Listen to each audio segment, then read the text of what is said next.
Good evening and welcome to tonight's school board meeting. It's Monday, October 11th, 2021, 6 o'clock from the Susan Tully Lives of the Boardroom in the 1887 building. Call the meeting to order and ask Mr. Keller to come forward, please. Mrs. Fisher. Yes, here. Mr. Gayhart. Here. Mrs. Ingersoll. Here. Mr. Martell. Here. Mr. O'Donnell. Here. Mrs. Ray. Here. Mr. Scarrow. Here. Ms. Stoltz. Here. Ms. Borpagel. Here. We do have a quorum. We will continue. I will note that this meeting has been noticed for state statutes. Did we have any community participation? That's not on the agenda. Hearing none. We'll move on. We'll dispense with reading that and move on to our American Legion. Thank you.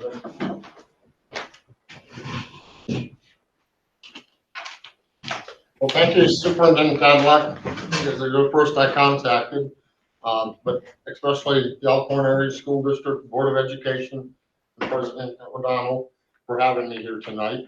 I represent the American Legion post here in Elkhorn, McKelly, Gardner, Catsman's, Crawford, post 45. If you didn't know, our post is named after, unfortunately, the first dead of each of the wars. So we say their names to remember them. But I'm here to talk about an award recognition program open to the high schoolers. I think most of you have already seen it through the electronic version. This is what we sent out to every high schooler. We're hoping to get better participation from our students here in the local area. We've always had somebody that was able to compete for us in this competition, and they did well, but we've never had a high schooler from Elkhorn, and we'd like to see them. A little bit about the program. The high school oratorical contest is done locally, and then we go to our county in Walworth, up to a district, which would be the 5 counties kind of around us, and then up to our department for Wisconsin, and from there they go on to our national. Young lady in Wisconsin that won it came from our county the last 2 years. She's out of Williams Bay. She's a very dynamic speaker, and I got to think we've got that same talent right here, Elkhorn Area High School. And that's why I'm here tonight.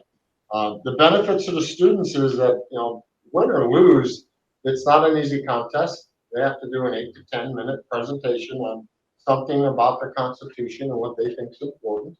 And they get to perfect that each year. If we had a freshman, 9th grader start, they could do this 9th, 10th, 11th, 12th grade, and they could perfect that 8 to 10 minute speech every year and build upon it. What's tricky is there's 5 subjects that every year they change, and they have to do a 3 to 5 minute, but they don't know what that subject is. Even the judges that night don't know because there's a random number picked, and that's what they're given before they come out on the stage. And it's about the different amendments to the Constitution. And so it's really a challenge to the students to learn about our Constitution, the things that make up America. And but the offside is, yes, they get some money locally to the district, state. I would love to have somebody walk across the stage at National and have Elkhorn Area High School listed as their education school and win the $25,000. I mean, what a boost that would be. And what if it was a freshman? They could do it 3 more years. That would be awesome. But I'm also here to say thank you. I don't know how, if you know that we are involved with the community in different ways, and it's because of folks like Mr. Anzalone that make it easy for us to connect with the school systems. We've been participating for flags with the soccer and football games. And it's quite an honor to be able to carry those out to the field. Last year, when it was near Veterans Day, we were surprised and we were asked, could we offer a 21-gun salute? And absolutely we could. You had one of your students play taps for us, but we brought on all of our flags. Because we have all the service flags along with our organization, but being able to carry the American flag out onto the high school field and seeing our students, our youth in the community pay the respects does mean a lot to the veterans. Last year, the football team chose to use our tank down in Veterans Park as their backdrop for their calendar. I mean, we're quite proud to let them do that, and that enthusiasm that they had and showed, that was a pretty wonderful thing. And So we do really appreciate that. We give back to the community though. You've ever noticed there's a flagpole not too far from here between the baseball diamonds and the fairgrounds, and the American Legion Post put that up a number of years ago. But again, it's a way of us reminding our youth and ourselves that we are a great country and there's a lot we have to offer, and that flag that we have is one way to do that. You know, I brought my VFW hat, my cover. You know, they're also involved, and I think also being a member of the VFW Post 6375, they do the middle school program where they do a written presentation, what the topic, you know, what America means to me or whatever the topic is, Patriot Pen. And then the seniors or the high schoolers get to do Voice of America. And they've been very successful in that program. I don't think we've won at our state level for the VFW, but the youth are doing it and they surprise you. They step up and they really do provide some excellent products. And they get small rewards along the way. We've even had a teacher go through and become the Teacher of the Year from the middle school about 3, maybe 4 years ago. So, I mean, there's a lot of avenues we can recognize our youth. And I'm just here to tell you thank you. I think, again, you all got this and it's online. And we gave the eye test to the youth. Maybe our 2 student representatives. They got the small copies. We didn't. They got better eyes. Anyway. But we also gave them the link and they can go on there and they can get that information. And we're here to help them. So we've got great support and we hope to continue that and build upon it. And it really would be something if we could, like we've had recently in our own county, the person that went up and COVID didn't let her do national, unfortunately, twice. And I think she walked away with a little more than $10,000. And that's good, but I think we had a lot to offer here in our county, and I think that would have really set the bar for all the other youth had they been able to see that. But we got dealt the cards we did, and we made the best of it. But we're here to help out. And my last thing is this: that there are lots of veterans that would love to be able to help teach what that flag's about. Gotta be careful sometimes if you ask us, you might get an answer you weren't expecting.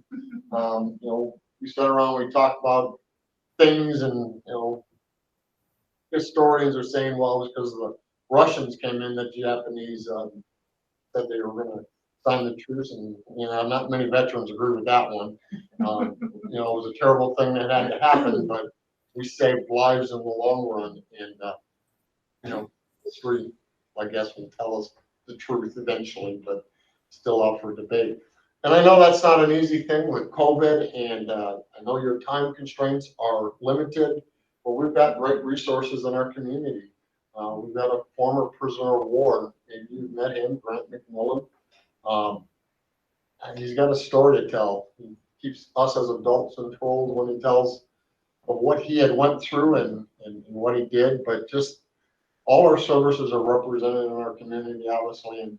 And again, it's not an easy thing, but days like the anniversary of Pearl Harbor, Patriots Day, which just happened, all of those days that are anniversaries or patriotic, not the big holidays, 4th of July, Memorial Day, although we'll come out and do the parade, we're available and, pick and choose. You've got a whole list of, and I'll be your point of contact if you want to do that. It's just not going to be American Legion because all our veterans have a story to tell. And they do wear both covers, and I'll be the liaison if you ever need it. Again, we get outstanding support. I've talked to the principals from all 3 schools here. I'm learning too. I knew that we had this options virtual charter school. What a great option, and that's what makes Elkhorn area school district so wonderful. And then you got the college academy. We are doing the right things for our youth. I had a son that graduated from Elkhorn. He's now degreed and out of Platteville, did successful there. And I got 2 grandsons that are moving back here, and so I get to start it all over again. I'm looking forward to it because there's so many wonderful things happening around here. Do you have any questions? I mean, it sounds like a great opportunity for a student if they were Yeah. looking to do something, Absolutely. get out there and They're do always looking for new ways of getting money, but I mean, to do it, they have to work hard. So Yeah. if they're willing to put the time in, you know, even if it's not the big one, but just the exposure. Yeah. And for the the experience preparation. too. I mean, Yeah, the preparation just to be able to give is phenomenal. Well, if they get up to the state level for us, they'll get $1,000+ They'll pick up some hundreds along the way, but Sure. obviously national's the big one. And we do appreciate very much the high school with their Veterans Day and Tibbets. Yeah. We provide your guest speakers, but can't buy that enthusiasm we get from the students and the staff. So we do really appreciate that. I think we have a great community connection. And if there's a way we can make it stronger, just let me know. Really appreciate it. Yes. Thank you. Earlier about judges, are you Yes. looking for local judges? I mentioned that if you would like to be a judge, let me know if you'd like to do the local post or maybe even the county. I can't get everybody on the county, but I can submit your name and chances are we can get one or two. That gives you an opportunity to see what the competition is like. Yeah. Because that'll be all the school systems here within Walworth County. I should have brought the dates. Ours will be the second Monday of January, which is your school board meeting. The county meets the third Monday, which probably would work better for your schedules. And that would be in Delavan, so it's not going to be too far of a drive, but you get to see the talent. It's always great. And this young lady that won it 2 years, and we had a representative, and she made us proud, but that young lady she had a passion in her heart, and it showed, and that's what it takes to go up to state and on to national. Thank you. Thank you. Well, thank you. Thanks very much. Thank you very much. I would add the presentation of the colors of the sporting events. I noticed Yeah. it's not just the Elkhorn community that notices, the visiting Yes. teams do as well. As I noticed some pictures on social media from Waterford and from the homecoming game, and yeah, so it's Yeah. very much appreciated by everyone who comes and participates. Well, it's always our pleasure. Not a duty to us. Can't think of anything better to do with our national symbol. Thank you. Thank you. Thank you.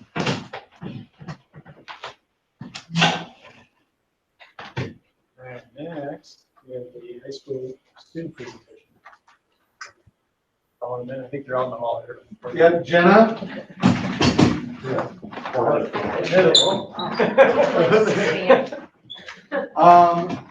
Preferably off. Right, yeah. No. Stretch out across.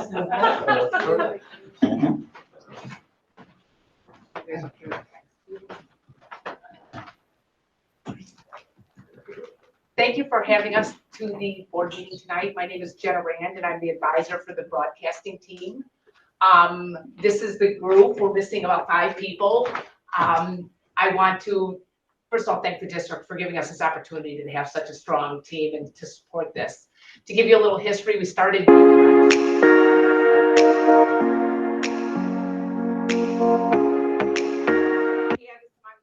doing whatever sporting events we could do. Last year, when we had social distancing, they encouraged us to get a bigger team and more equipment and to cover everything we could live stream. So I think we covered about everything last year, and we're continuing to do that again this year. So I'm gonna have each one of you guys introduce yourself and just say one thing you like about the broadcasting team. You can start, Alexander. Hello, everyone. I'm Alexander Ruiz, and one thing I like about broadcasting is being able to go to different events. Normally, I wouldn't care about them, but since I'm doing broadcasting, I love them.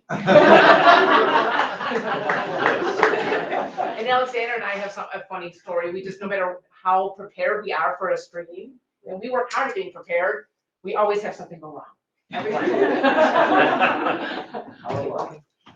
Hello, my name is Ethan Bohovic, and I joined broadcasting so I can gain experience for later down in the future when I do actually get a job.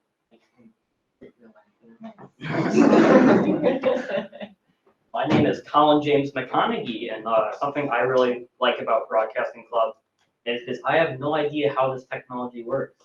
And I like that I have an inkling of understanding of how it works. I'm Jessica Winters, and I enjoy just being able to stream everything and get involved in because for those of you who don't know me, I perform a lot in band, choir, and theater, and so I wouldn't typically be seen at a sporting event, but I like seeing the different side of what goes on in our school and supporting our student population. And I feel like that's true also, like going with all the events this year. I got to see a lot of band, a lot of concert, a lot of things that maybe we all normally wouldn't do with being able to be exposed to that. It's nice.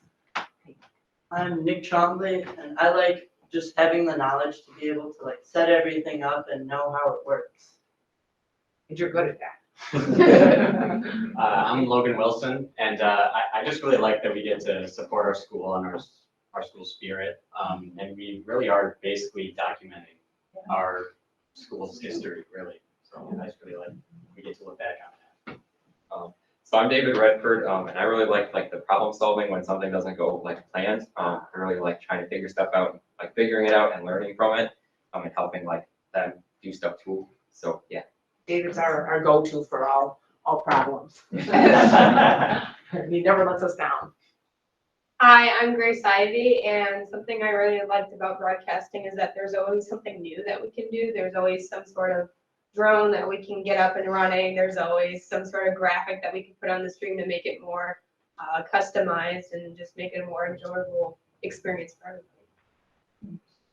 So we have a video we're going to play. We tried to just take a little recap of all the different ones we've done in the past year, but I have to tell you, in making this video, we forgot football, which is terrible. So football, we have some great stuff. It's kind of our one that we have maybe the most fun with. So within the WIAA guidelines, for homecoming 2 weeks ago, we flew a drone before the game. David and these guys made a bunch of slides for the football players. So we had the profiles coming in, the students. So we do a lot of neat stuff. And we were so excited about getting a good clip of that we forgot it all together.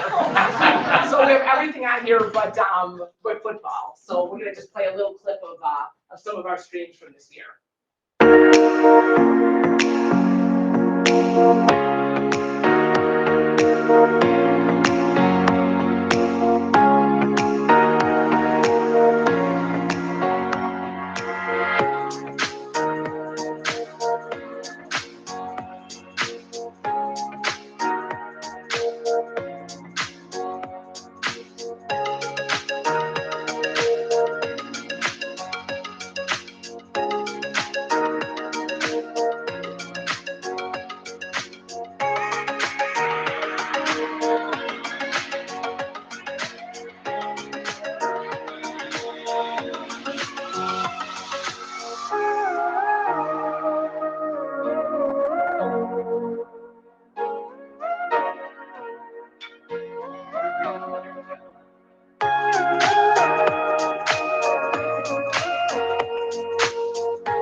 Okay,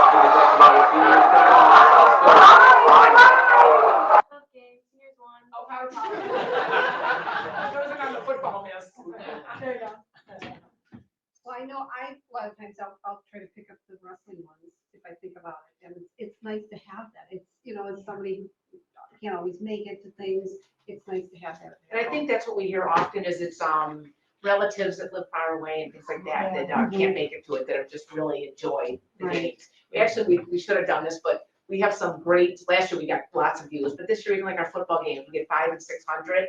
Last year was very common to have 600 to 800 people viewing things. This year it's less, but we still were getting a lot of hits, which is really nice. Right. So thank you for us being able to do that for the community. I think a lot of people really appreciate the format that you selected in the platform because there's no cost, it's free. Yeah. It's all the Yeah. parents and the Right. relatives where Yeah. it's frustrating when you go to check on when our kids are playing somewhere else on an away game and you've got to sign up or Watch it, pay a that's fee true. to get in and watch that. So Yes, that's true. it's kudos to all of you for putting in all the time and all the effort and making that available to our community. It's huge service. Yeah. You guys do a great job. We have a great group, which is fun. Makes it a lot of fun. So how many Okay. are thinking about future careers in broadcasting? Right. Yeah. We have to get a few more commentators going here. Are we commentating in the basketball games still? I've enjoyed some. So we have broadcasts. two, Nick is interested. We have 2 or 3 people that are, Ethan's doing a little bit of podcasting now. Nick is interested in commentating. So we might get some of that going this year, which would be great. As a former broadcast journalism major, I'm excited. Oh, we might pull you in for a little help. All right, thank you very much. All right, thank you. Thank you.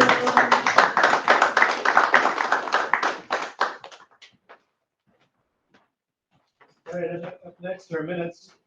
Regular session from September 27th is attached. Questions? Members? Comments? Concerns? Hearing none. Looking for a motion. I'll move to approve the minutes of the September 27th, 2021 regular session school board meeting as presented. Is there a second? So moved and seconded to approve the minutes of the September 27th, 2021 regular session school board meeting as presented. Roll call, vote, please. Mrs. Fisher, Yes. Mr. Gayheart, Yes. Mrs. Ingersoll, Yes. Mr. Martell, Yes. Mr. O'Donnell, Yes. Mrs. Ray, Yes. Mr. Scarrow, Yes. Ms. Stoltz, Yes. Ms. Warpego. Yes. Motion carried. General and other fund bills, Mr. Truon.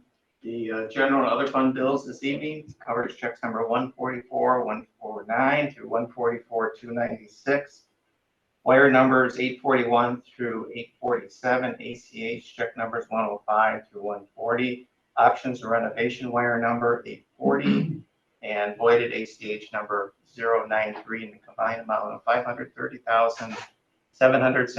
$530,775.57. And then there was a memo providing some additional information on several of the bills in the board packet. Questions for Mr. Truon? I just did have one other question, Bill. For Cambridge education, the ACT test. Now, we have to provide these things for the students. Is there anything that we got increased in our budget to cover that, or is it just something we had to absorb within our budget? We absorbed it in our budget. Mhm. We didn't really increase our budget. Okay, all right. Well, it didn't increase our budget? We didn't increase our budget to make it work. So but we got no extra funding. Correct. We just had to find a way to make it work within our Exactly. budget. Yep.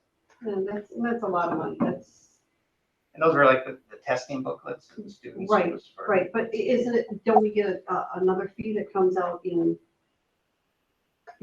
So spring? we give those from Cambridge in the fall Mhm. to the students, and this is a way for us to be able to measure growth and also to have them be able to practice taking that type of a test. And so we have to purchase those. We don't have to purchase the summative test. There's no fees for that. Correct. But Oh, the I thought there practice was. ones, we have to. Oh, okay. Yeah. All right. Thank you for clarifying that. Yeah. If they want to take it a second time, they have Okay. to. All right. I just Before remembered that. we all at that time had to pay for it.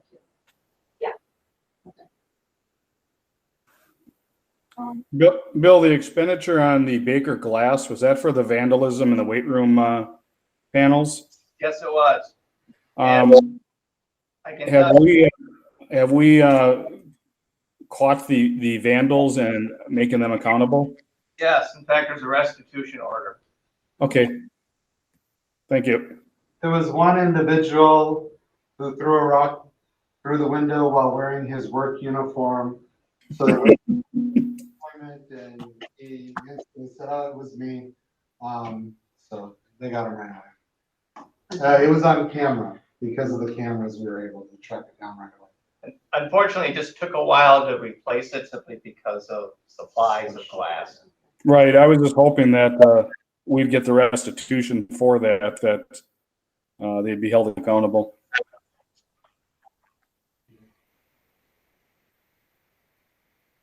This might be more a question for Jason, I don't know, but could you, one of you just kind of explain a little bit more what Wise Dash does? Like give me an example of how it's used?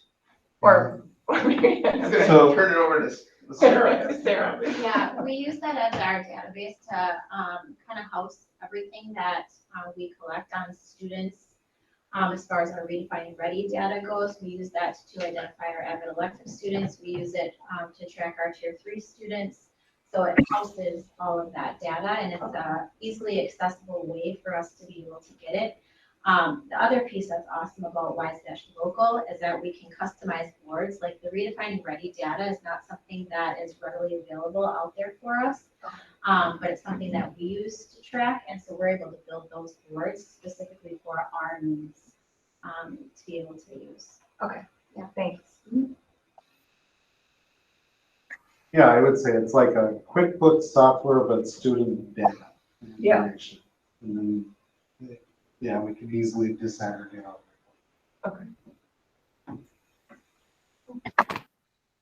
Other questions? Hearing none, looking for a motion.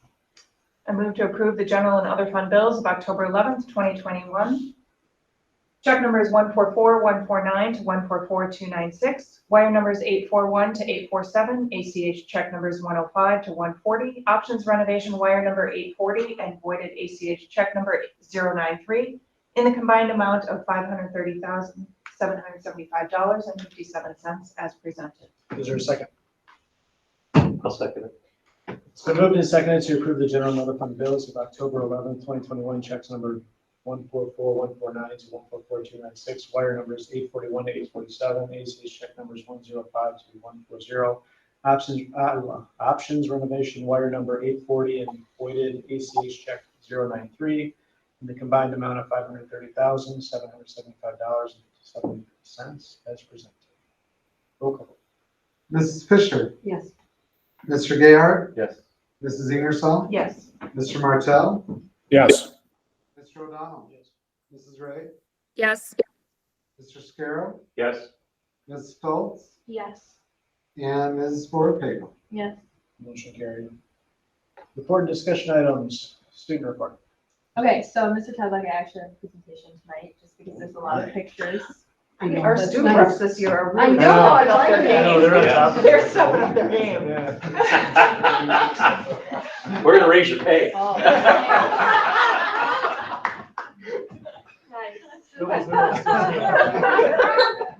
Double zero. We're gonna throw another $5 on that gift card. Okay, so to start, the high school homecoming went really well, and I think we all had lots of fun, but you can ask our homecoming queen Maddie down here. And our homecoming king was Ryan Burns, and then Izzy Guru and Ryan Maddox decided to come back, and they were actually here for our assembly, so that was pretty cool. All the way on the left, you can see the juniors during our powder puff games, and then one of our dress-up days was PJ Day, and that's the picture in the middle. And then the golden elk was passed from Mr. Keel to Travis L. And actually the story behind it is pretty sweet. So during our one act plays, he overheard two women talking about how they didn't have enough money to go in, and he paid for both of their tickets. Oh. Yeah. Yeah. So at the middle school, their dance got canceled due to rain, I think. And then they had to move it to this Friday, and it'll still be outside. And during this past summer, Mr. Fisher has been working on restoring paths behind the middle school that lead out to the pond. And the students use this pond in class to collect water samples for self-study. And you can see some of the updated pictures there. And then the EAMS Kiwanis Builders Club inducted their new members recently.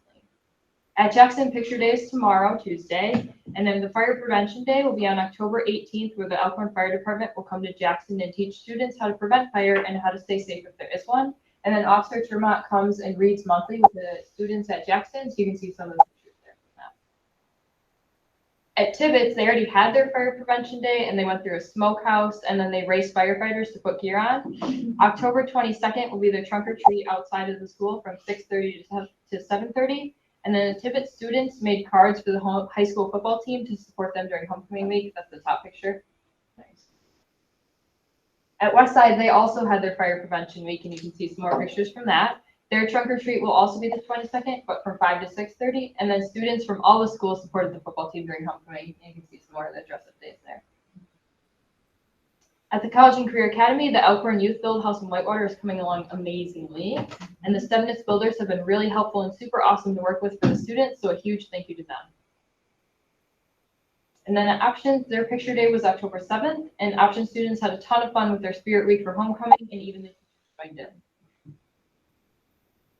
That's all I have to report. Good job, Lauren. Fun to see. I like the pictures, Yeah. I like that. You know what I like too is that it wasn't pajama day, it was something else, and then you had like titles, and then it was pajama day. I like how you guys did that. Oh, yeah, we're renamed. Yeah.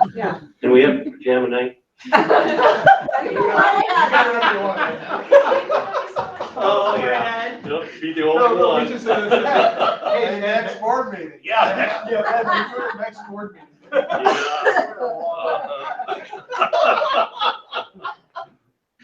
You wait. Director's report.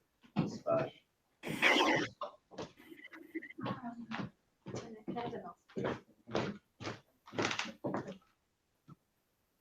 Okay, Sarah Bosch, 6th Club Director of Instruction, and I get to present to you tonight on a long series of school improvement plans coming up for the next few board meetings. So really what we're talking about is what are we doing this year with our goals in each of our buildings to ensure that our students are future ready. So that's what I'm going to talk about. And last year, we did not do the school improvement plans. The goal was to get through, with COVID. And this year, we were very optimistic that it was going to be much better, so we decided to do that. Little did we know, but yeah. So. Paul and Jenny, there's links to this in the presentation, just so you're aware. Hard to read on it. Yeah. Yeah.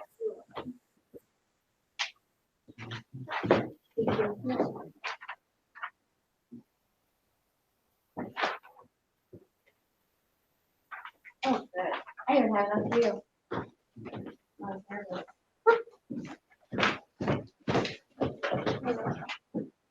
Okay.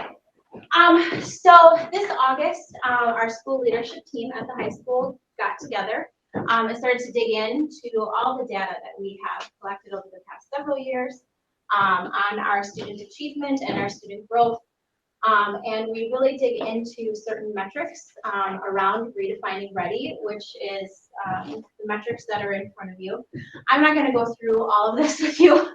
I'll spare you, but if in your spare time you want to take a look at all those metrics that we dig into, we also take a look at our demographic data for each of those metrics as well, and really kind of take a look at how we're doing in each of those areas. We also dig in, which is part of our redefining ready, into our ACT suite data to see how our students are doing in those areas of English, math, reading, and science as well, and then those overall composite scores. And so after we spent some time digging into that data, we found that there were some pretty big celebrations that we had. First of all, we made it. We made it through the year. That was really a huge celebration with only 6 days that were virtual. Our ACT data, the composite specifically for our juniors, was a little bit over a 21 this year, which was the highest in the conference. So we had joked that we should get conference champion t-shirts. We didn't, but we thought it would be kind of fun. We also noticed that we continue to grow in our certifications for students and also in our dual credit opportunities for students. As I'm sure you're aware, we were recognized by the Wisconsin RTI Center for our work around math and reading, and of course, in our behavior goals as well, but really building that multi-tiered system of support for our students. We were recognized U.S. News top schools, and then we're also recognized as an avid school-wide site of distinction, and we're applying to be a demonstration school this year. So lots to be very proud of. We took a look at where are some of our areas for growth as we dug into that data. And we identified 3 areas for growth that we wanted to work on this year to continue to improve that data. Specifically, we said our students with special needs, their ACT composite scores is the place that we want to grow with. Right now, the composite score for our for our students with special needs and ACT is a 13. We'd like to grow them to 16 so that they would be eligible for the Gateway Promise. Our discipline data, we have about 637 referrals, I think. If you look at that data, we want to decrease that. And then our students of poverty ACT data, we're at a 19 right now, and we'd like to get that to a 21. So these are our areas for growth this year. So we brainstormed together and we came up with some action plans for what we're going to do to improve that data specifically. And interestingly enough, if we improve that data, the action plan that we have will improve things for all students. So we took a look at what's really working well and what kind of tweaks do we need to make in some of our systems that's going to help. So we have a little alphabet soup up there for you, just like we do in education, right? And so we said there's some systems that we want to work on. We want to work on making some tweaks to our co-plan, co-serve process, and I'll dig into that in a second. We want to make some tweaks to our guaranteed recovery system, and we want to continue to improve our relationships with students. So we said if we do those things, then those areas for growth that we want to see in our data will happen. So what does that mean? If we improve our relationships with students, we're going to see a decrease in those office referrals. Specifically, we want to talk about how we can create high-performing student relationships where we have enough care and enough press with our students where we're able to see that increase in student achievement from that. We know that students don't learn from people that they don't like, and they need to have we need to have high expectations for our students. So we work on those strategies. We're going to see improvement there. We also know that we have to have high levels of learning for all our students. Specifically, I just identified 2 areas, our students of poverty, our students with special needs, but for all students in general. So we have to be able to answer these 4 questions for all the classes that we teach. What do we want our students to learn? And especially if we have 2 teachers that are teaching the same class, we have to be on the same page with that, what we want our students to learn. How do we know that they've learned it? We have to be giving the same summative assessments, and we have to be measuring what we intended to taught, creating those assessments that are highly valid and reliable. But we really needed to dig in on what do we do if students don't learn. No matter what we do, if we create the perfect lesson plan, right? Not every kid is going to get it the first time. So we have to have a plan in place for if the kids don't get it that first time. So this is what we call our guaranteed recovery system. Now you can't go back and reteach everything. There isn't enough time for that. So we have to identify those essential skills that we want to go back and reteach if kids don't get it the first time. And we identify those essential skills based on what's going to keep students at grade level to go back and reteach those things. But we also have kids who already know it first time, right? So how are we stretching those kids as well? So that is also part of the guaranteed recovery system. If a kid already knows it and already knows that essential skill, what are we doing to push their learning forward as well and to stretch that? So we ask our teachers to provide that guaranteed recovery at least a half an hour once a week, where we're going back and reteaching to ensure that learning is happening. We were doing this last year. We were doing it specifically with our summative assessment data. This year we want to be more proactive, and that's our tweak, and do it with our formative data.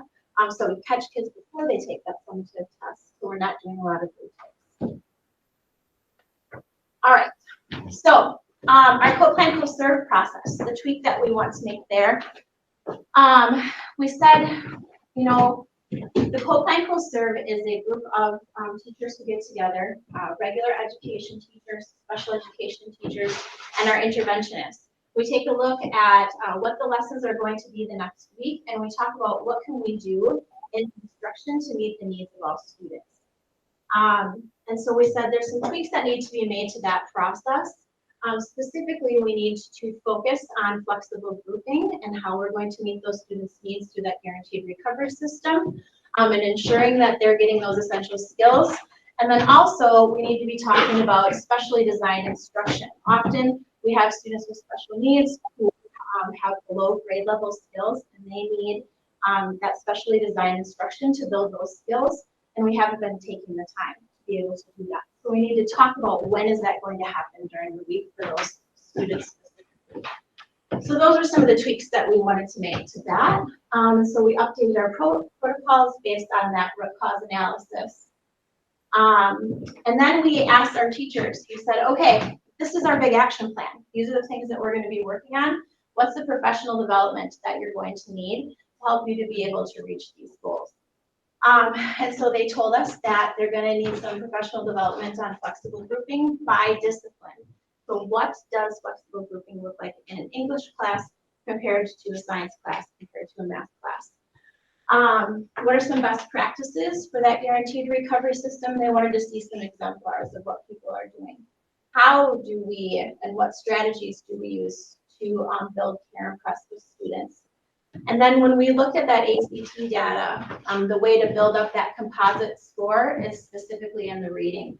And so how do we build comprehension skills for students through proper text selection and using different strategies, which is where our AVID work comes in. So we also know that we need to continue to create a sense of belonging, specifically for our marginalized students. So we'll continue with our book studies that we did last year that I talked about, if you remember. Okay. But around our different marginalized students, our Black and Brown students, our LGBTQ+ students, and our students of poverty. And we'll continue to monitor how our students feel about belonging through our student focus group data that we do once a trimester, and the strong model surveys that the teachers give to the students to collect data on that information. So that's the high school. Questions? Are there ways to use students? You talked about trying to figure out how you're going to fit all this in. Yeah. Are there ways to use students who are excelling and help them, or use them as a tutor? That actually is one of the strategies for the flexible grouping, is that you have the students who already know it, help the students that don't. But we don't want to do that super often, because we also want to make sure that those students have an opportunity to grow as well. So we caution that strategy, but yeah, that is a way to do it. I'm trying to be fast here. It was a big slideshow. I went through it. It was a big slide. I did pretty good though, didn't I? Just, Yeah, now we have the middle school, so you're ready for that? Yeah. All right. Okay, I'll be able to go quicker because it's a lot of the same work that we're doing at the middle school. So again, we got our school leadership team together at the middle school in August. Oh, and I forgot to tell you, our school leadership team is made up of our team leaders at the middle school, all of our pupil services, and our site team leaders for AVID as well. So it's a large group of our faculty. It's the same group at the high school as well. We've been working with different CISAs to figure out what are the redefining writing metrics for the middle school, because this isn't something that everybody has. So this is kind of the first time we were able to really dig into redefining writing metrics at the middle school level. And we continue to kind of refine what those metrics look like, but thinking about what are those benchmarks that we want students to be at the time they leave middle school so that they're ready for high school. Really digging into our map growth data, and digging into where our students are at with their proficiency with math, reading and in math, and where they're at with those skills. Dug into our reading inventory data, we called SRI, now it's just called RI. And we had lots of celebrations at the middle school as well. For the first time in 10 years, our advanced and proficient in our math data in reading and in math was actually greater at the end of the year than it was at the beginning of the year, so that's exciting. Our GPA, if you look at the data on the readiness board, continues to go up, our percentage of students with a 3.0 or better. Our students on grade level reading has gone up 30%, keeping our kids at grade level in each of the 6, 7, and 8. Our office discipline referrals are down 50%. We were also recognized by the Wisconsin RTI Center for our MTSS work, and that's really the work that we're doing with that whole guaranteed recovery system. That's that MTSS work, besides our 2 to 3 interventions. And then we, as you know, we're recognized as an AVID demonstration school. So lots to be proud of there. We also identified areas for growth based on the data. And we said we want to continue working on increasing the number and the percentage of our students who are on grade level for reading proficiency. We want to keep striving, we keep seeing more and more social and emotional needs. So keep working on meeting those social and emotional needs of our students, and then increase that percentage of our students meeting their math growth goals. So we said, what do we have to do to make these goals happen? Just like we did at the high school, I'll be able to go through much faster because there are a lot of the same things you'll see on the list. We still need to use the flexible grouping. We still need to work on taking that extra time and support through a guaranteed recovery during co-plan co-serve meetings during our win time to make sure that our kids get that extra time and support when they don't learn it the first time. We need to make sure that our students get timely and descriptive feedback. If they create connections in their brain about the learning and it's wrong and they don't get that feedback, they can't break that and they continue to practice wrong. So we need that to happen. If we want to grow our students and stretch them, we want to use those AVID inquiry strategies to increase the rigor for those students who already learned it the first time. And then, of course, with the reading proficiency, we want to use those comprehension strategies to be able to build those skills. As far as our social and emotional needs goal goes, we have a data point that we use. We want to make sure that at least 85% or more of our kids identify in a survey that they have one adult at least to talk to. And we're really proud of the work that we did with this last year. We asked students this question if they had an adult to go to. And when they said they didn't, we identified those individual kids and then we came up with a plan explicitly to figure out how we were going to build relationships with those students in their teams so that they felt like they had somebody to go to and those needs were met. So that's what we mean by those first 2 stars, that we're being responsive to those needs and that we're focusing on that in our problem solving team meetings with each of the teams. The Pupil Services team is taking a role in this as well through data metrics that they're looking at. And we would just want to make sure that the readiness lessons that happen on Mondays and Fridays where we're teaching social emotional skills to our middle school students are being done with fidelity with our teachers. We also want to ensure that all of our students feel like they belong. So the same book studies at the high school happen at the middle school as well, specifically focusing on those different marginalized groups, our Black and our Brown students, our students with disabilities, and our students with poverty. So again, we said if we're going to do all this, if these are our action steps, what type of professional development do you need? We also need professional development on flexible grouping by discipline, building relationships with care and press, and then you can see comprehension strategies that they would like professional development on, and maintaining those social and emotional skills and being responsive to those. So it seems like a lot, right? But the way that we are able to accomplish this much is that we really dig in and we have the teachers set goals around those redefining ready metrics and those action steps where they're at, and we have them set their student learning outcome goals for the year, and then their professional practice goals for the year around these goals, so that everybody is kind of hooking in to one aspect or area of this, depending upon their discipline. So if I'm Austin Thorson, I'm working to try to increase certifications in my classroom, but if I'm Marie Barnhart and I'm in English, I'm working on increasing those ACT scores, if that makes sense. So all depending upon what their discipline is. And all of this is contingent upon, well, COVID, of course. Any of this could change at any given time as far as our goals are and what we might need to take off the plate, because we are still attending to remote learning needs. We still have lots of students that are coming in and learning remotely, and so that means that our teachers are preparing lessons for students that are remote and in person at the same time, and they're subbing during their prep to cover for those people who are out, and so there's a lot on everyone's plate right now to keep the doors open and to keep things moving. But we have a plan, and we'll just take things off as we need to. But that's my caveat to what our goals are. What questions do we have? I have just two questions. Great. First one is on the students earning you were hiring. Mm-hmm. It seemed like you fell to 82% from 87. Was there is that a percentage of number difference, or was there just the students, just weren't getting where they needed to be? Yeah, I think a lot of that has to do probably with some of the learning loss that we're seeing from COVID from last year to this year. And there were some pretty big gaps that happened from when we were remote for that one whole trimester that we're still trying to catch up on.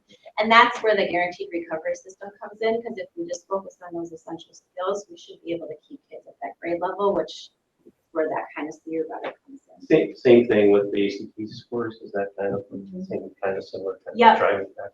Yeah, but we're still doing pretty well. Yeah, no, Yeah.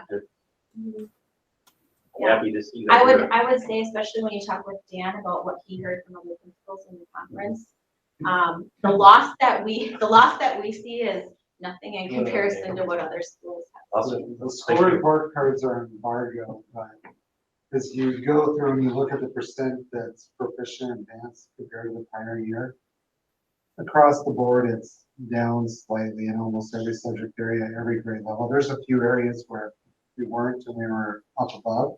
I think the big difference, though, is just we're not down nearly as much as what most of the districts are. So it definitely had an overall negative impact. Not locally, but across the country. Yeah, and that's why we have to take the time to go back. We can't just keep pushing forward. Right. So, Understood. yeah. So thank you. And we did some gap planning too that has helped with that, but yeah, it's still work we have to do. Thanks. I just want to mention, I think we're doing a really good job with addressing so many of the readiness and the diversity that we have to absorb with things. But I was wondering, with our data coming in, how does this coordinate with the National Student Clearinghouse information we've had for years? Because it still seems like we're basing so much on the ACT and the college prep. And I think we might have the pyramid wrong. I think we should focus first on life readiness, then, especially in today's society, career readiness, and then college readiness. Because if you look at it, the percentage of students who go on to a four-year university, and it is pretty high, and that's to be commended. However, the percentage of those students who finish their four-year university degree within 6 years, look at that percentage. But the most troubling one I have is I don't know that we're getting to the families and to the students about being career ready. If you look at the percentage of the students who go into the field of study that they went into and enrolled into the programs at the post-secondary. So I think we have to focus a little bit more on the life readiness, career readiness, and if that's where you go, then that's great. We'll have you ready. But I think those are the ones we should be focusing on most. So as far as the ACT goes, it's not something that we're just looking at as far as students going to college. Those are skills that are being measured that all students need to be future ready. We're talking about reading skills, we're talking about writing skills, we're talking about basic math skills that it doesn't matter what your post-secondary plan is, you're going to need those skills. And that's why we take a look at that data specifically. And we've selected points on the Redefining Ready metric that get into specific career aspirations as far as the certifications go and different dual credit opportunities that students might have, so that, you know, maybe they don't go to college right away, but they have those to fall back on if they so choose. So do you want to add anything to that, Mr. Taylor? No, I would just say all three areas are critically important, and we do focus on all three areas. Well, I I think don't you can tell disagree that, with what Paul said, but right, yeah, we focus on all three. that industry-based experience and industry-based certifications, you can see where we are really working on that portion. And they may go on to college, they may not, but if they have a certification, at least it gets them in the habit of learning. And that's why I see that as more of. I believe the next closest industry-based certification number in the Gateway District was just over 60 for our school. To give you some context, we had, and we had hands down the most transcripted courses as well. And again, that transcripted course amount doesn't even include the dual credit pieces, which, and to Paul's point, a lot of our kids, whether it's four-year college or not, really when we're talking college, that's any training post-secondary after high school. And the vast majority of our kids will go to college in some way, shape, or form after school, whether that's through the technical college, whether that's through an employer-based partnership that they have with the technical college, or whether it's going that traditional route to a four-year school. They will do that. And yeah, I think those are areas that are critical. And I think when Paul, you're talking about that life ready, you know, those attendance rates, the co-curricular participation, the population, it is the one area that we develop those metrics on our own, because the AASA, they really couldn't come to a consensus around what are the life ready skills. And so our schools worked with our business partners to identify what are those life ready skills. And we actually have them embedded into the employability skills is what we refer to them as, but they're really, you know, under that life ready umbrella. So it is. Yeah, and I think we do a great job in what we're doing. I think we just want to embrace and really push more toward that true career readiness, no matter what it is, whether you're becoming a physician or you're going to become a welder or whatever, and they know they're on the right journey throughout the whole system. And we use a term, we refer to it as stackable credentials. For example, you know, if you're going to go be a physician, like you mentioned, Paul, earning your CNA certification or earning a certification that may be related, may even be unrelated, it's still going to be a credential that will benefit you down the road. That's why we really press for that. It's all learning that's valuable for the kids. Yeah, and I do think we do a real good job, and we're even getting better as we move forward with the college and career readiness. But I think that's what we want to do is early in the middle school and things, get them to figure out where they want to go, what the destination is, and then whether they want to take a train, a plane, a bicycle, hitchhike. How do you want to get there? Now let's figure it out. Yeah, the readiness lessons that I was talking about, Paul, and the action steps, they also include academic and career planning lessons that we've been building. We're working to the point where we're having our students do way more than what they ever have before at the middle school. Maybe that's another presentation as far as But I'd be happy to share that list with you if you're interested. And I do want to thank and recognize the school board as well. I think it's, oh boy, it was probably all the way back in 2014-15 at the WASB regional meeting when they talked about setting, goals as a school board and metrics. And that was something that the school board identified to adopt that redefining ready focus and those metrics as that goal for us as a school district. And it's really given us a framework that I think, as you can look at these reports, that has allowed us to have exponential increases in areas of focus that the board and the community wanted to see. Yeah, really much more holistic approach instead of that one data metric for students.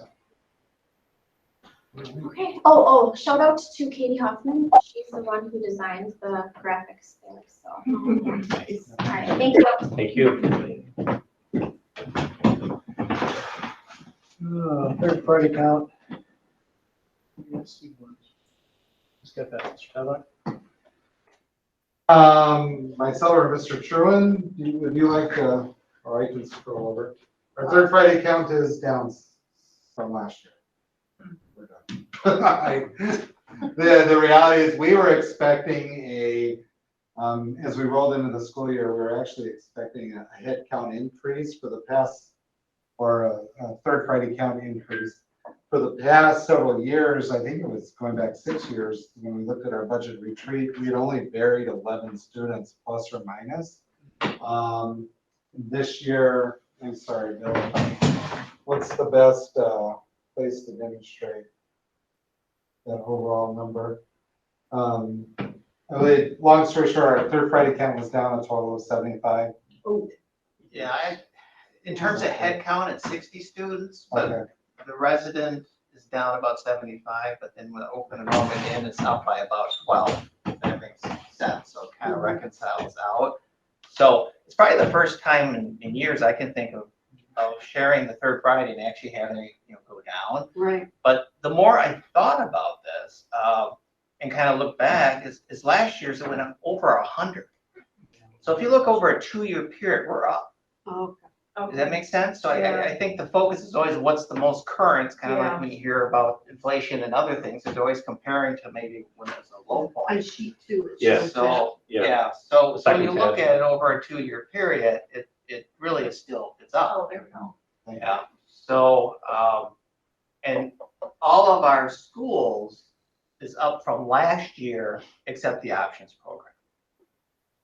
So when you start comparing, when you start comparing the individual schools, so I think the area that's maybe most troublesome from a number standpoint is our resident enrollment. It's not increasing, in fact, it's going down. Is it because of that standing growth? I mean, growth hasn't been. I think it's possible.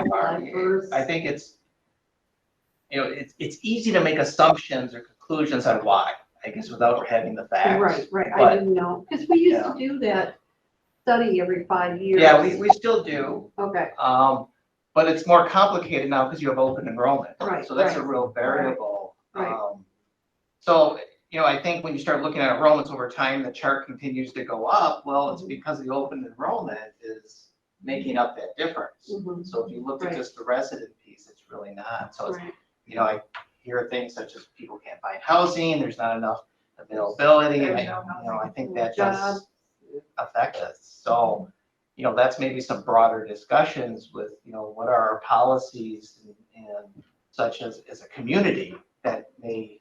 There's almost no residential growth going on at all.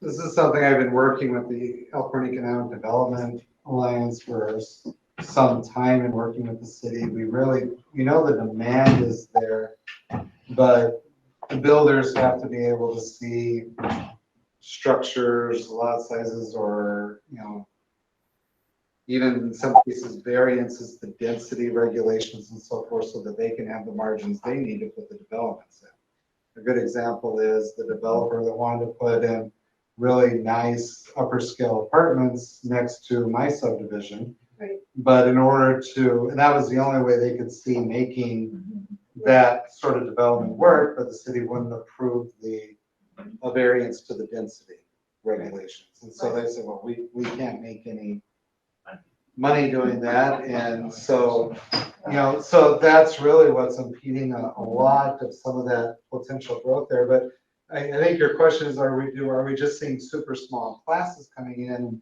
When you look at this, it's really, that's a pretty consistent kindergarten type number. 4K, maybe a little bit under, but our head counts usually grow throughout the years due to the open enrollment gains as they increase. But I think when we have that unanticipated amount, that's because we still have students in our system. Because when we rolled into the school year, we were expecting to be up about 125 on the head count.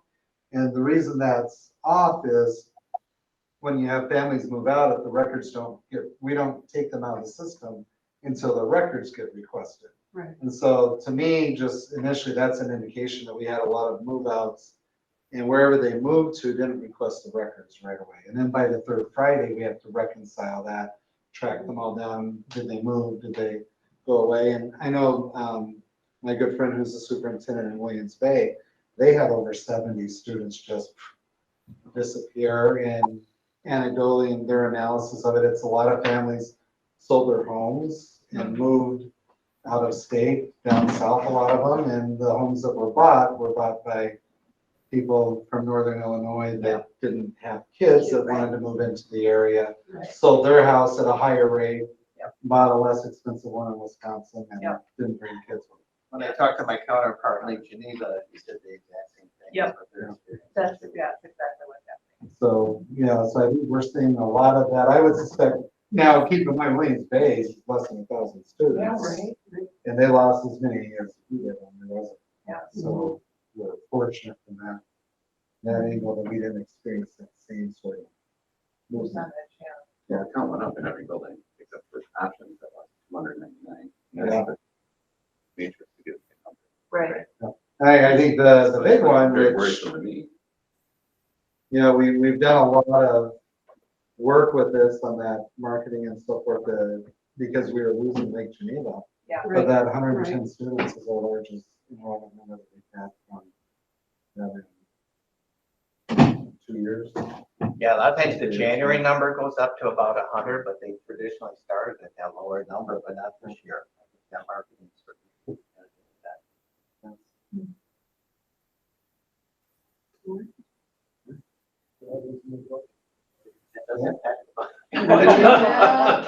Yeah. We know.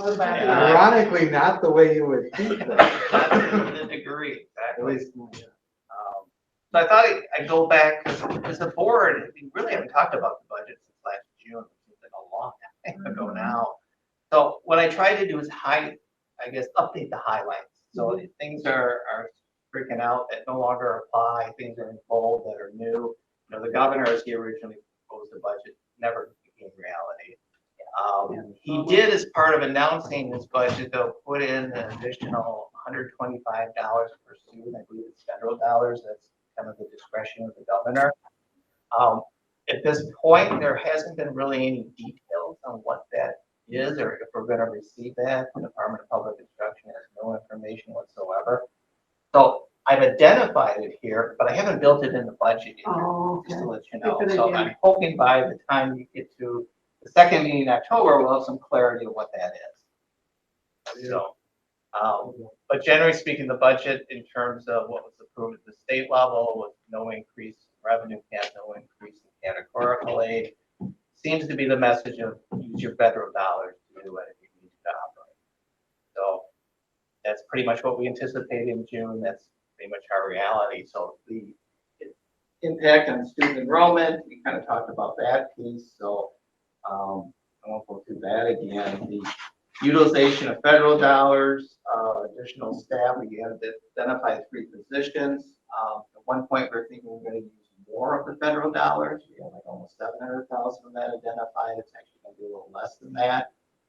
The option school edition, the prices we have on that is actually less than what we had estimated earlier. We got bid numbers on everything except the kind of the water detention piece, but we've got pretty firm numbers on that now, and it's significantly less than what we had earlier anticipated. And the city's not requiring a stormwater management plan. So that's kind of good news. So if we get to $125 per student, certainly we could use those one-time dollars for that additional options cost. And we also had that boiler replacement at Westside. It really wasn't originally built in. Staffing, we did have to look at additional special ed aides. So you'll see those have changed at the elementary level. The high school got additional special ed teacher. That was one of the 3 new positions that at the time in June, we didn't identify where that was going to be. So now it was determined to be at the high school. Again, the reduction of the CNCA really didn't happen because they were able to continue with over 100 students. So that reduction, that's a positive. We have additional special ed aid based on a student that had previously gone to the Norris Academy.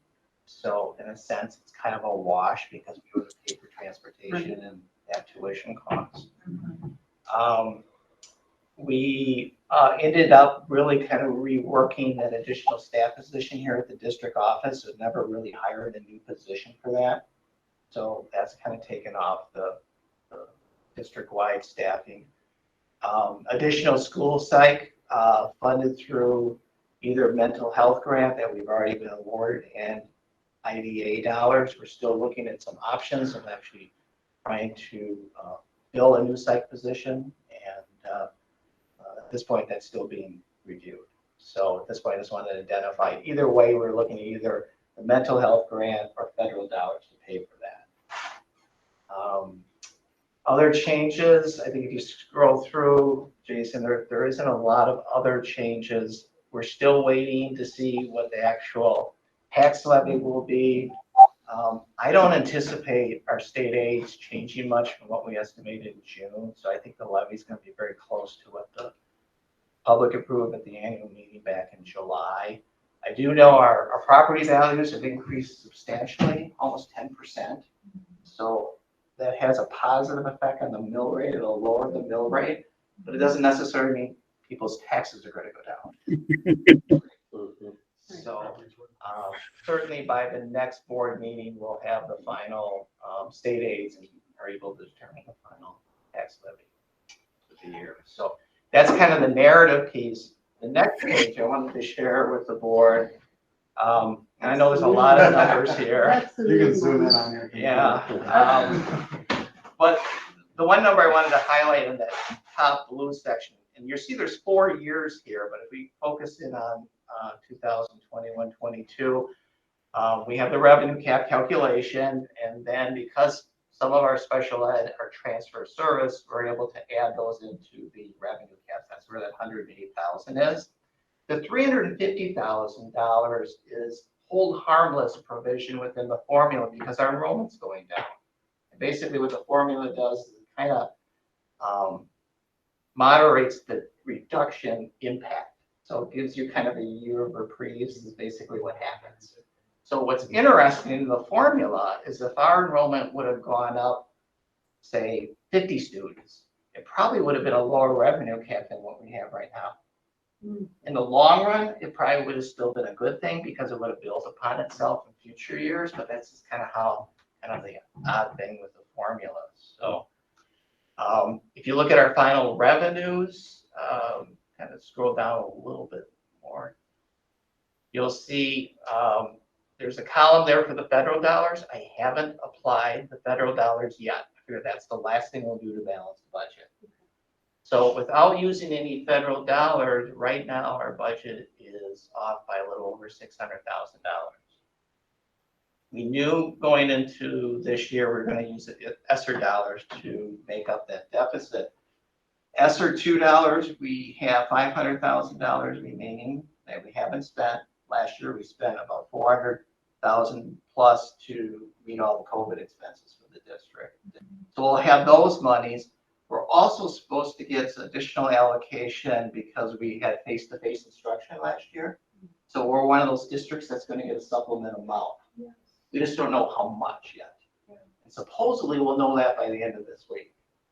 So if we get somewhere near, being optimistic, around $100,000, we should be able to use just ESSER 2 and pretty much balance this year's budget.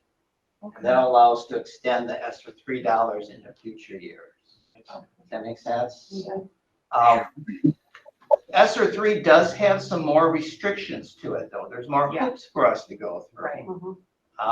There's a number of hoops in terms of how we use the dollars, plus input from our stakeholders needs to be part of that process. Stakeholders being the community, school board, or staff. So we have to put together a plan, more detailed, and we'll work with the directors and put that together as part of that process. But I'm hopeful we won't really have to use those monies until maybe next year. So, but as you start kind of looking beyond that, it does raise a question that I know all of you are aware of is, well, what happens after this 2-year budget and the federal dollars are gone? Because we're using those for operational purposes.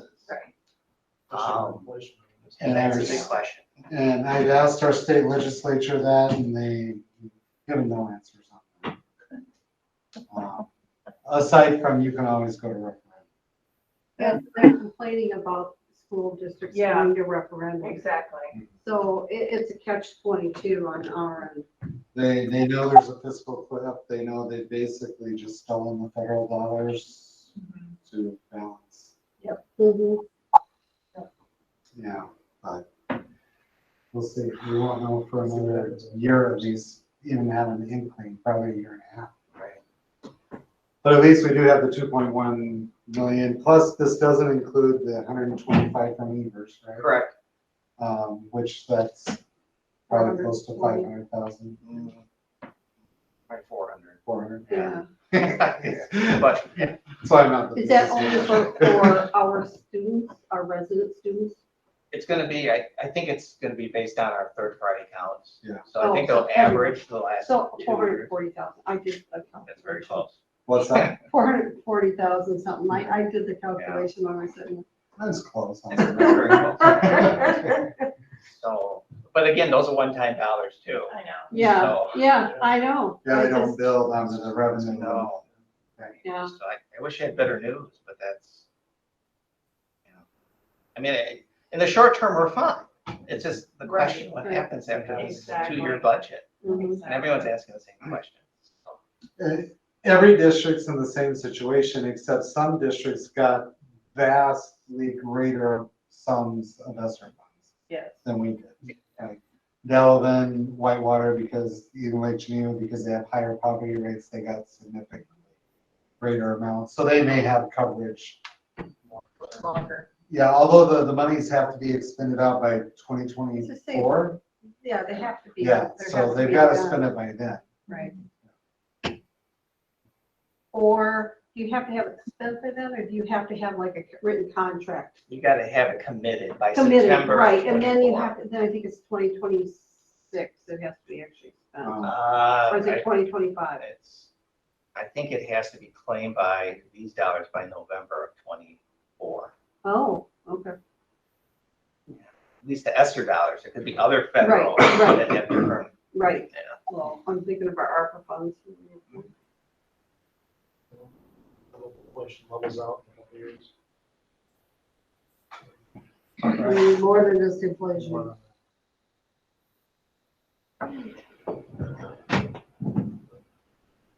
Okay. You ready for the policies? All right, I have first reading of a number of policies. I'll go through these fairly quick. If you have any questions, let us know. And I can slow down or stop. Public participation is a policy that we reviewed to update there.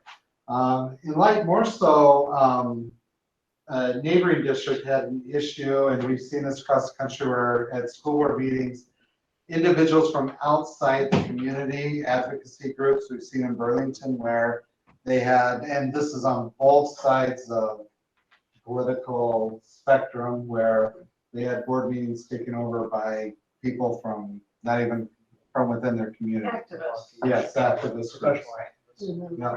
So the big change to this is putting in the language that residents of the Elkhorn Area School District or families of open enrolled students and employees rather than just members of the public in attendance at the school board meeting, because that's pretty broad.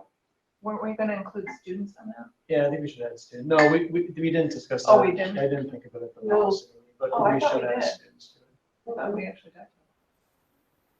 Okay, I guess I would include students in that category, but we can specify families. more by putting students in there. Even if Yeah. it's Yeah, it students, says such as a families resident. of. Students are part of the families. It's residents, Yeah. which a student would be a resident. Right. and That's part of open it. house That's family. true. That's true. Let's see, the email is always, that's been in there, but we added a clarification, written comments to read by the school board or designee. During the community participation portion of the agenda, after comments by those present are made. We did add that, but the emails will be read in after, if there's people here presently. The policy committee felt that if they showed up physically, then we should give them precedent. We did put a time limit in there for the community comment, keeping in mind that if the board ever has an issue, they can always create a specific hearing and modify to as much time as they want to listen to that issue or that topic. Also, public comment at a board meeting is not a requirement. It's something that's optional anyway, but something the board's always maintained at the beginning. So put in some timeline guidance on that. And then just, small, that the chair establish, rules as needed to ensure that. Any questions on public participation modifications? The early college credit program.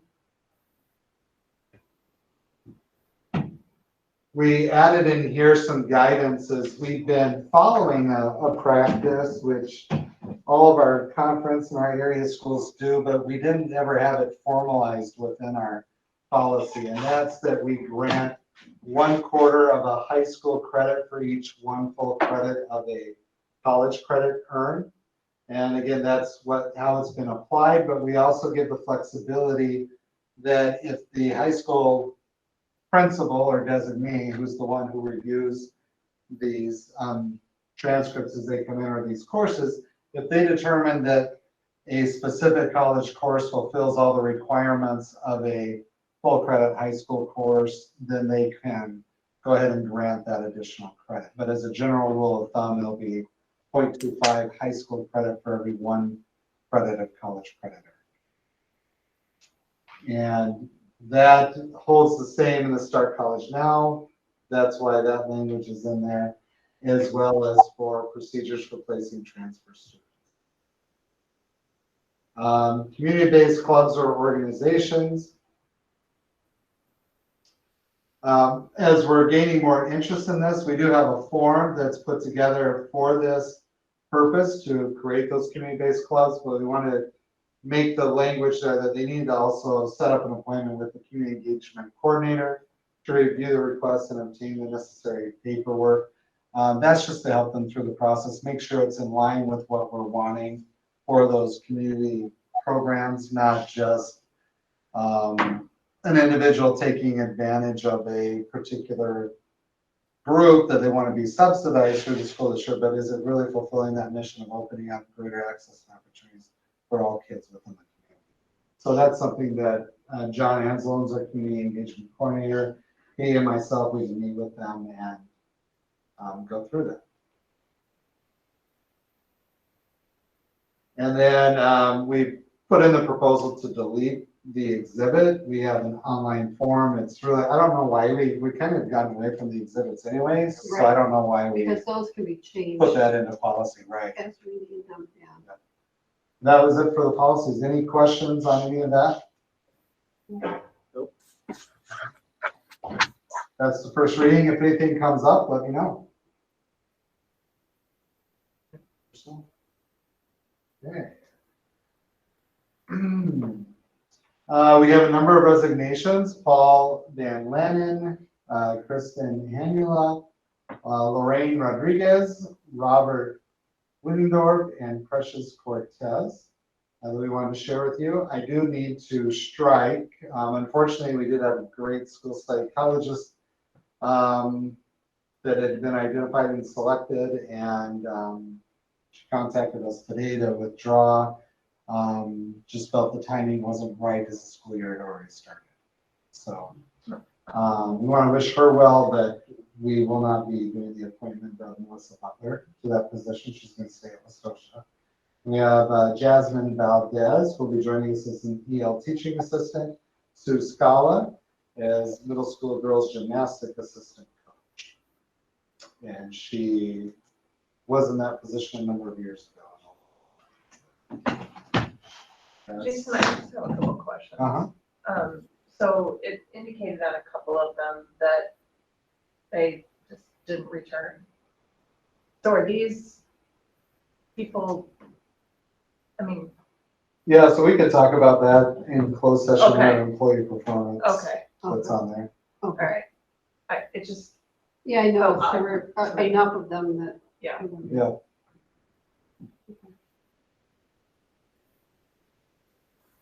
I think that would probably be the appropriate. Okay, Yeah. that's fine. Other questions from Mr. Kavak? I was looking for a motion to approve. I move to approve the personnel recommendation sheet October 2021, including new employment contracts conditioned upon passing, background check, and district mandated drug screening as modified to remove Melissa Butler. Is there a second? I'll second. So moved and seconded to approve the personal recommendation sheet for October 11th, 2021, including new employment contracts conditioned upon passing the background check and district mandated drug screening as modified. Roll call vote, please. Mrs. Fisher. Yes. Mr. Gayheart. Yes. Mrs. Ingersoll. Yes. Mr. Martell. Yes. Yes. Mr. O'Donnell. Yes. Mrs. Ray. Yes. Mr. Scarrow. Yes. Ms. Stoltz. Yes. Ms. Borpego. Yes. Motion carried. School gifts. And we have a number of school gifts for this evening. Let me go to my sheet here. The West Side PTA has donated the amounts listed below for the following classroom supplies to Carrie Brown, $150, Lauren Sear, $150, Anna Benton, $150, Peyton Curtis, $300, Katie LeBeau, $150, Melissa Sanchez, $150, Jennifer Lanier, $300, and Veronica Johnson, $300. And the Elkhorn Area School District Education Foundation has donated $5,000 to the Family Assistance Account. That's an account that the social workers use to support families in crisis. So, for example, we learned at the beginning of the year that we had a student and her mother living out of their car because they've become homeless and there weren't any additional resources in the community. There's about a week gap, so we were able to put them up in a hotel for the week using that. And that's all I have. Looking for a motion to approve the generous gifts. So moved. Is there a second? Second. So moved and seconded to accept the generous school gifts of the West Side PTA and Elkhorn Area School District Education Foundation as presented. Roll call vote. Mrs. Fisher. Yes. Mr. Gayheart. Yes. Mrs. Ingersoll. Yes. Mr. Martell. Yes. Mr. O'Donnell. Yes. Mrs. Ray. Yes. Mr. Scarrow. Yes. Ms. Stoltz. Yes. Ms. Borpego. Yes. Motion carried. No, please. All right, we do have a closed session this evening, and then we also have a personnel committee meeting tomorrow morning at 8:00 a.m. And we also have the WASB regional meeting coming up. Sorry, I thought maybe is that the 20th?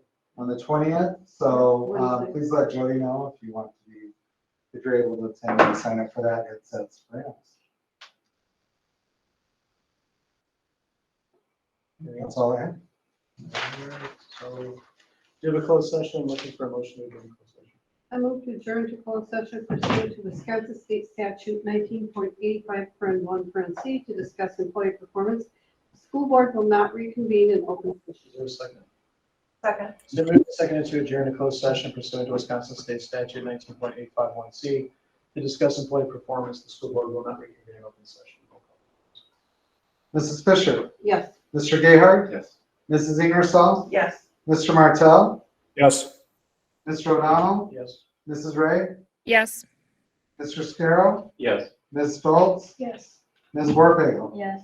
Motion carried.